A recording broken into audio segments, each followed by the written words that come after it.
back to my film and TV channel. Hope you're all staying safe and well. We're going over to the movies, we're going over to the pictures today.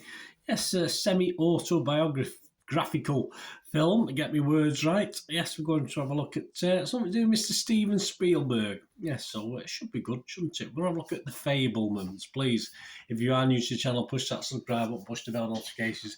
It'd be great to have you on board. Everything film reviews, TV drama reviews, information, vlogs, even the odd quiz thrown in here and there. So yes, please join us. And if you're pushing buttons, just carry on. Push that other little button as well, that little thumbs up button as well. So if you're already a regular, just give us that little.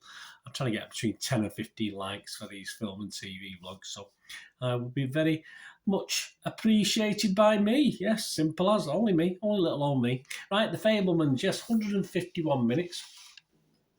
Rating PG, I think a 12 PG rating. I don't know.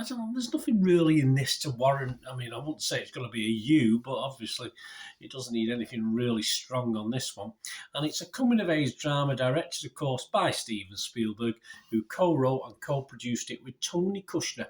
The film is semi-autobiographical, as I said, loosely based on Spielberg's adolescence and first years as a filmmaker, told through an original story of the fictional Sammy Fabelman. A young, aspiring filmmaker explores how the power of films can help him see the truth about his dysfunctional family and those around him. Yes, not overly dysfunctional, but yes, definitely dysfunctional. Certainly on the mother's side, put it that way. Rotten Tomatoes audience, Joe Public, what are they thinking? Rotten Tomatoes audience like it, 83% positivity, 4.2 out of 5, we'll take that. The Fabelmans may be slow in spots, they say, but Spielberg's nostalgic look at his childhood will take plenty of viewers back to their own. Again, if you're of a similar age to Mr. Spielberg and a similar upbringing, yes, I don't doubt that at all. Internet Movie Database, Joe Public, 7.7 out of 10. Very good. Over 38,500 scores and reviews and 92% positivity. Again, very, very good. Metacritic, the other site we look at for critics, their users, like Rotten Tomatoes, 7.3 out of 10. There you go. So all bodes well. We'll see what the critics think in a moment. Public seem to like it. Stars Gabrielle LaBelle as Sammy alongside Michelle Williams, yes, young Sammy and old Sammy. Michelle Williams, Paul Dano, Seth Rogen and Judd Hirsch in supporting roles. And it's dedicated, of course, to the memories of Spielberg's real-life parents, Leah Adler and Arnold Spielberg, who died in 2017 and 2020. Began a limited release theatrically in the United States on November 11th before being shipped out on November the 23rd. So watch it here in the UK as well. Grossing only, though, it did bomb unfortunately, the box office. It did bomb. It only cost $40 million, which is pretty reasonable for a Spielberg film. $40 million budget, but it only grossed about $22 million, and it has to gross 3 times that $40 million to start to break even. So obviously there will be further streaming expenses and further streaming, box office, if you like, on streaming, etc., etc. So it will do better, but not so good initially. Rotten Tomatoes, what about the critics? Rotten Tomatoes, 321 critics, 92% positivity, and 8.2 out of 10. Pretty healthy. 295 fresh and 26 rotten. Here's some of the scores. On the doors. They're all genuinely positive. I found one negative, but I'd never heard of the guy. And as I said, he's in a big minority. Or a very small minority, not big minority. Kevin Mayer of the Times here in the UK said, it makes for a strangely unsatisfying movie experience. He liked it, believe it or not. And something akin to anticipating a sumptuous and nourishing meal, but being presented only with the printout of the recipe. Some of the ingredients are nonetheless compelling. Yes, there's a positivity. Alex Godfrey from Empire said, Empire magazine, an autopsy of a marriage and a homage to invention. It's a bittersweet piece of joy. And the consensus reads, part memoir, part ode to the power of the movies, this Fabelmans finds Steven Spielberg digging at the family roots that helped him make a beloved filmmaker and proves he hasn't lost his magic touch. And Metacritic, the other site we look at, we give it a mention with the public before. They use a weighted average as well, 84 out of 100 based on 63 critics, 59 positive, 4 mixed and 0 negative, and it scored anywhere between 60 and 100.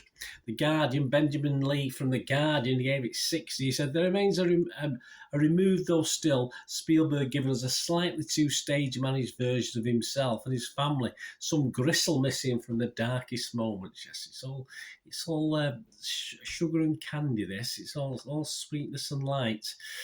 Yes, even the nicest person might be a little bit darker in parts, but hey, we can only go with what we see. Screen Daily's Tim Grayson gave it 90 and said, semi-autobiographical and dedicated to his late mum and dad, this film is a potent memory piece guided by remarkable performances from Michelle Williams and Paul Dano, who are asked to walk a delicate tonal tightrope, delivering a portrait of an imperfect marriage that's heartbreaking in its tenderness. Yes. Lots of problems, lots of marital problems in this. Nice marital problems. It all gets sorted out without too much trouble. Right, my thoughts, guys. I'm not going to be as overly impressed as all the other people. I like this, but I didn't really like it, or didn't really love it. It was just a really welcome, nice coming-of-age movie. I'm going to give it a 6.5 out of 10, which is fair. It's okay. That's puts it, if you like, on my good radar. And yeah, Spielberg seems a genuinely nice guy in real life. I've only ever seen him interviewed and read his interviews, etc. And as such, you get a nice coming-of-age story to match that persona. Perhaps a few warts were missing, perhaps there aren't that many either way, so perhaps there isn't many warts to look at. And it is generally a good watch, whether there was a Spielberg connection or not. If this had no Spielberg connection whatsoever, it would have been a satisfying enough coming-of-age drama. Apart from the obvious love of filmmaking, the story is possibly not so dissimilar and a little bit watered down to many coming-of-age dramas that are already out there. And yes, it isn't a film I would have a great desire to sit through again. The 2.5 hours was fine. I didn't get bored with it. I enjoyed it. But it's certainly not one I want to sit down and watch again in any great hurry. And yeah, if you look at the coming-of-age classic films over the years, it is sort of well down the pecking order. It's well down the list, that's for sure. It's the Spielberg link that helped make it work for me. The filmmaker's side of it was quite interesting, etc.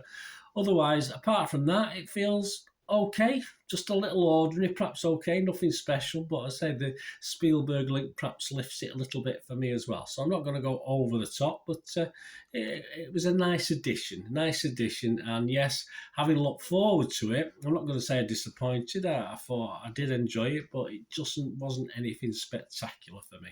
Anyway, let me know what you think, guys. Certainly happy with it. I'm glad I watched it, enjoyed it, and I say, it's we don't know, do we? We don't know if it's all sweetness and light, Mr. Spielberg. He seems a nice lad. He seems a nice bloke. Yeah, perhaps there are people that I try to be a nice lad and a nice bloke, but I've not always done that. I've not always succeeded, unfortunately. Perhaps Mr. Spielberg had a bit more luck. I'm not too sure. Anyway, thanks for watching. Let me know what you think. It's be great to hear from you. Till we meet again, that's one thing, don't I? Please stay safe, everyone. Bye for now.